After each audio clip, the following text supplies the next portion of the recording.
Gwalior supreme court के वरिष्ठ अधिवक्ता एवं एडीआर की तरफ से उच्चतम न्यायालय में पैरवी कर रहे प्रशांत भूषण ने कहा कि इलेक्टोरल बॉन्ड के नाम पर विभिन्न कंपनियों से केंद्र सरकार ने बड़े पैमाने पर रिश्वत ली है।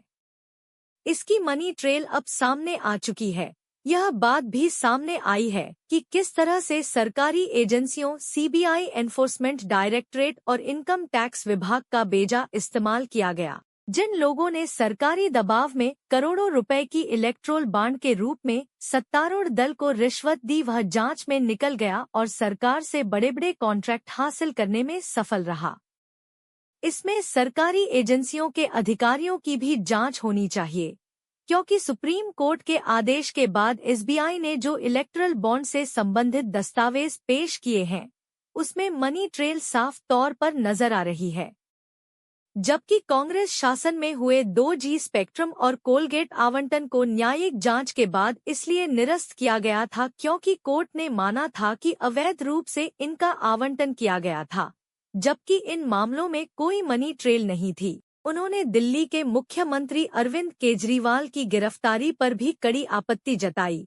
कहा कि जिस व्यक्ति ने सत्तारूढ़ दल को 64 करोड़ का चंदा दिया, उसे ईडी ने जमानत पर रिहा करा के सरकारी गवाह बना लिया और एक चुने हुए मुख्यमंत्री को सीखचों के पीछे पहुंचा दिया।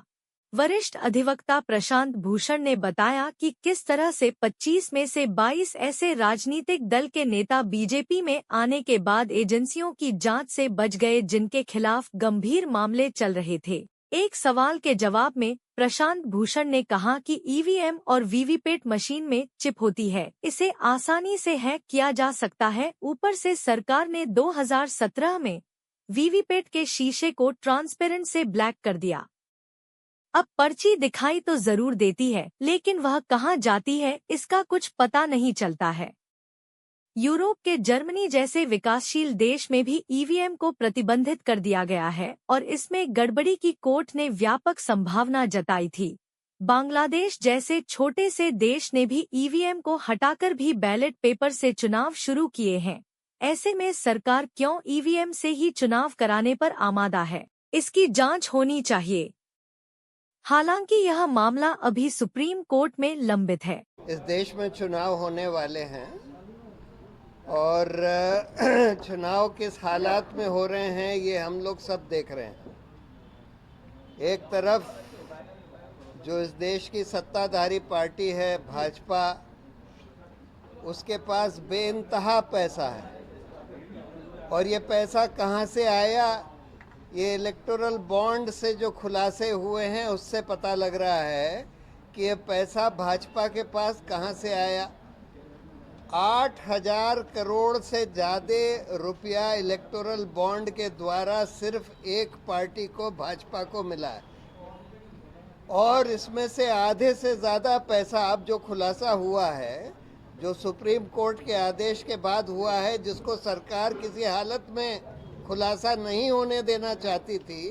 स्टेट बैंक से कहलवाया था कि भाई हम जून के बाद ये सूचना देंगे और सुप्रीम कोर्ट ने जब अपना डंडा चलाया और उनको बोला कि नहीं तुम तुरंत एक दिन के अंदर ये सूचना दो, कम से कम ये बताओ कि किस कंपनी ने बॉन्ड खरीदे और किस पार्टी ने वो बॉन्ड इनकैश करवाए, तो उनको देनी पड़ी और 2 मिनट में लोगों ने जोड़ लिया कि भाई ये इस कंपनी ने बॉन्ड खरीदा और इस पार्टी ने इनकैश किया। और जब ये बाहर आई सूचना तो ये निकल कर आया कि ज़्यादातर बॉन्ड भाजपा ने वसूली के तौर पर, घूस के तौर पर लिए हैं। यानी कि जिन कंपनियों को हजारों लाखों करोड़ के कॉन्ट्रैक्ट दिए, सौदे दिए, उनसे हजारों करोड़ के इलेक्टोरल बॉन्ड या सैकड़ों करोड़ के इलेक्टोरल बॉन्ड ले लिए। जिन कंपनियों के हक में पॉलिसी बदली गई सरकार के द्वारा, उन कंपनियों से सैकड़ों करोड़ ले लिए। भारतीय टेलीकॉम को तो बगैर ऑक्शन के स्पेक्ट्रम दे दिया, जिसको सुप्रीम कोर्ट ने 2G वाले केस में एक संदिग्ध अपराध बताया था और उस पर कोर्ट मॉनिटर्ड इन्वेस्टिगेशन ऑर्डर किया था। उसमें पॉलिसी बदलकर बगैर ऑक्शन के उनको स्पेक्ट्रम दे दिया और उनसे 100 करोड़ से ज़्यादा इलेक्टोरल बॉन्ड ले लिए। उसी तरह से बहुत सारी कंपनियों के ऊपर ईडी, आईटी, सीबीआई रेड करी गई। रेड करने के बाद उनसे सैकड़ों करोड़ के इलेक्टोरल बॉन्ड ले लिए और इलेक्टोरल बॉन्ड लेने के बाद वो रेड या इन्वेस्टिगेशन वगैरह को ठंडे बस्ते में डाल दिया गया।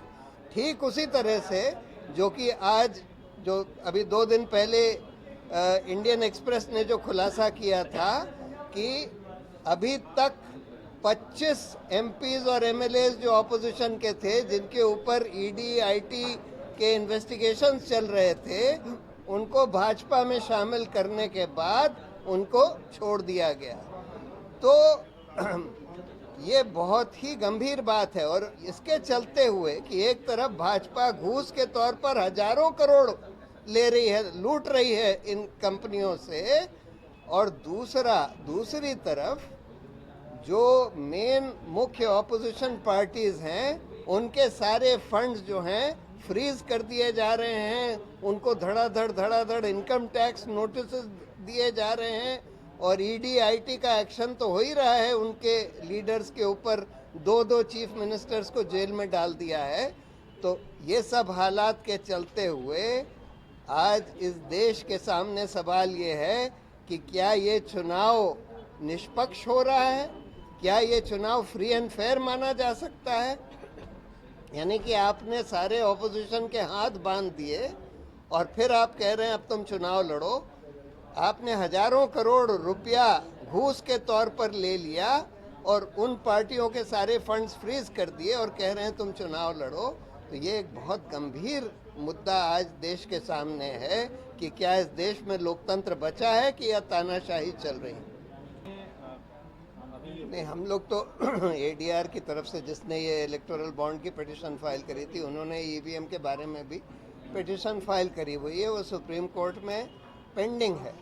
और उसमें हम लोग यही मांग कर रहे हैं कि इलेक्ट्रॉनिक वोटिंग मशीन्स भी मैनिपुलेट हो सकती हैं क्योंकि उसमें एक प्रोग्रामेबल चिप है, और वीवीपैट भी मैनिपुलेट हो सकता है क्योंकि उसमें भी प्रोग्रामेबल चिप है, और उसका शीशा जो है, जो पहले ट्रांसपेरेंट था, आप देख सकते थे कि अंदर क्या हो रहा है, उसको 2017 के बाद उसको काला कर दिया, जिससे कि आप बाहर से अंदर देख ही नहीं सकते जब तक कि अंदर बल्ब नहीं जलता हो, और वो बल्ब सिर्फ 7 सेकंड के लिए जलता है और उसके बाद बंद हो जाता है। तो आपको सिर्फ अपनी पर्ची दिखती है, लेकिन पर्ची कट के गिरती हुई नहीं दिखती। तो आप उसमें अगर ऐसा प्रोग्राम डाल दें कि अगर 2 लोग एक के बाद एक ऑपोजिशन पार्टी को वोट करते हैं, एक ही ऑपोजिशन पार्टी को वोट करते हैं, तो जिस जने को पहली स्लिप दिखाई गई, दूसरे जने को भी वही स्लिप दिखा दी जाएगी, क्योंकि वो कट के गिरेगी नहीं। जब दूसरी वोट कास्ट हो जाएगी, उसके बाद वो पर्ची कट के गिरेगी और एक और पर्ची छप जाएगी जो कि लेट से भाजपा की होगी, और वो भी कट के गिर जाएगी, और यही सिग्नल उसके ईवीएम के कंट्रोल यूनिट में जाएगा। यानी कि 2 वोट किसी ऑपोजिशन पार्टी को पड़ी, उसमें से एक वोट जो है भाजपा को ट्रांसफर कर दी गई और एक पर्ची भी भाजपा को ट्रांसफर हो गई। ये इसलिए पॉसिबल है क्योंकि उसमें प्रोग्रामेबल चिप भी है और ये वीवीपैट का शीशा काला कर दिया गया है। और इसलिए दुनिया भर में, जर्मनी के तो कॉन्स्टिट्यूशनल कोर्ट ने आदेश दे दिया कि यहाँ ईवीएम जो है बड़ी खतरनाक है, इनको नहीं इस्तेमाल किया जा सकता, और ज़्यादातर यूरोप की कंट्रीज ने ईवीएम ख़त्म करके वापस बैलेट पेपर पर चले गए हैं। हाल में बांग्लादेश भी बैलेट पेपर पर चला गया। और इसलिए ये जो शंका उठाई जा रही है, बहुत सारे लोग ये सस्पेक्ट कर रहे हैं कि भाई ईवीएम में मैनिपुलेशन हो रहा है।